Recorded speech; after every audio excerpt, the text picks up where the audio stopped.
Hello. Today we are going to learn how to expose images properly in manual even if you're shooting in the snow. Let's go.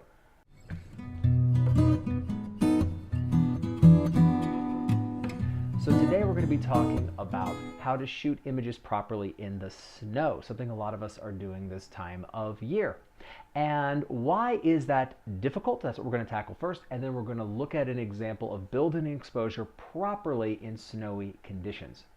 So first, why is this tricky and something that will make you a better photographer to understand? Your camera has a metering system and it has to be based on something. Your camera's metering system is based on the 18% gray rule, and what that means is it believes that a proper exposure is one where all the pixels averaged together would be 18% gray. Now, this is true of a lot of situations, but it is not true of all situations. Specifically, anytime you have a lot of white or black objects within the frame, the averaging of the pixels will not be 18% gray. If your camera is left to its own devices, it will then naturally take these situations and provide you an incorrect exposure. Working in the snow is one of those situations. Now specifically, if you're working in snowy conditions, you have a lot of highlights. You have a lot of white objects. Your camera doesn't know the difference between white snow and a pixel that is overexposed. And so if it sees a lot of white, it's going to necessarily darken the image to try to turn that white into gray. So if we're working in program, aperture priority, or shutter priority, we are going to need to use exposure compensation to brighten the shot. So a bright shot needs to be made brighter.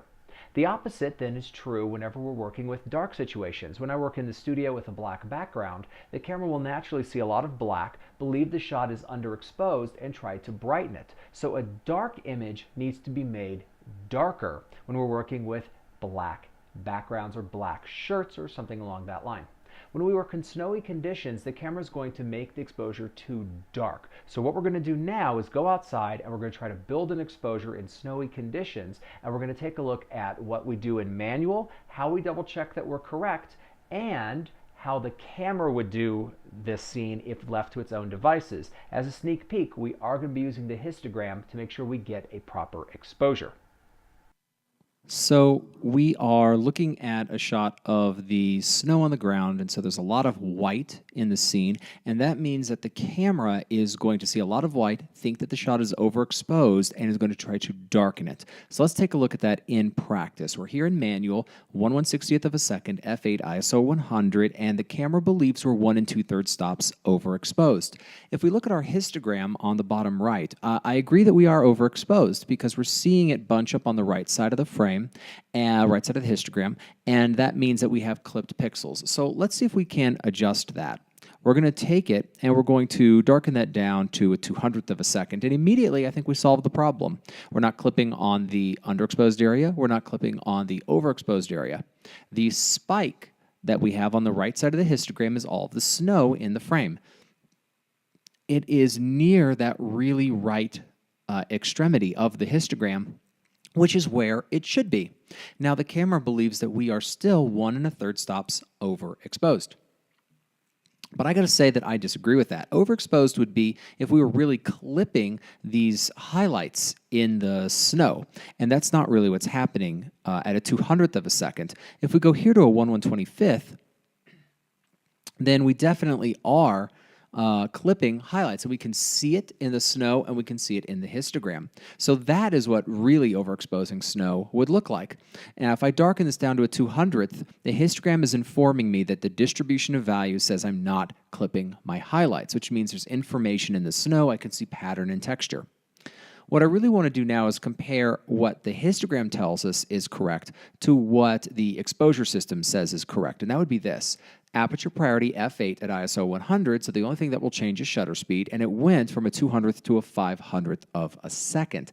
And immediately the histogram has totally changed. We're clipping some of the shadowed areas, and those are going to be in the back part of the frame. And the spike of the snow in the histogram has moved far closer to the center, and that's made the snow look gray rather than white. And I still have this set to be 1/3 stop overexposed. So this is still brighter than what the camera camera believes is correct. And I just don't think that this is an appropriate exposure. We have lost information and it does not resemble reality.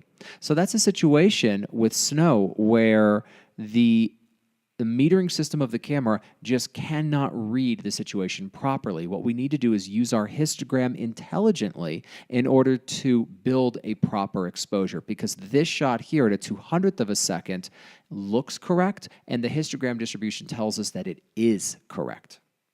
So this is just another one of those situations where learning to read your histogram is going to make you a better photographer. We're able to use that to correct the camera's assumptions about the scene and provide a scene that was going to look appropriate and not clip either highlights or shadows. As always, everything I do is brought to you by the website Camera Lessons Online, where I specialize in creating all different sorts of educational tools for photographers. Of course, I'm going to ask you to like and subscribe. It's free, you knew that, and I thank you so much for joining me today. I'll see you next time. Bye.